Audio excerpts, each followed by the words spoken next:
في الحقيقة ده كان لقاء أو اجتماع أو محاضرة ناجحة جدا جدا عن قناة المقرن، اللي هو سمعنا عنها الكثير، لكن الواحد في أشياء كثيرة ما كانت واضحة بالنسبة له هي شنو.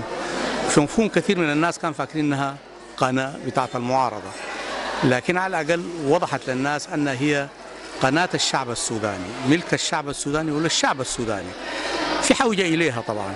يعني في فراغ إعلامي كبير جدا جدا في السودان، الناس كل المعلومات اللي عندها بتناقشها في لقاءاتها، في ندواتها، في بيوت العزاءات، في الواتساب، في الفيسبوك، عن كل اللي حاصل للسودان والمآسي اللي حاصله، بالذات الناس اللي قاعده في المهجر عشرات السنين ما عارفه ترجع بيتين، السودان ده ماشي لوين، حيحصل شنو.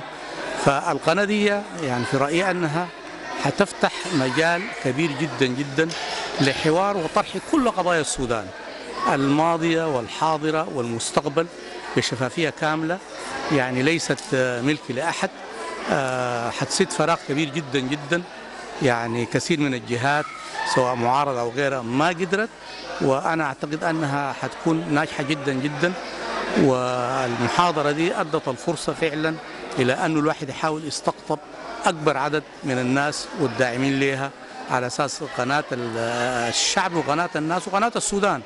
يعني هي حدث جديد وحدث نوعي وحدث يشاد به، يعني ما في شك.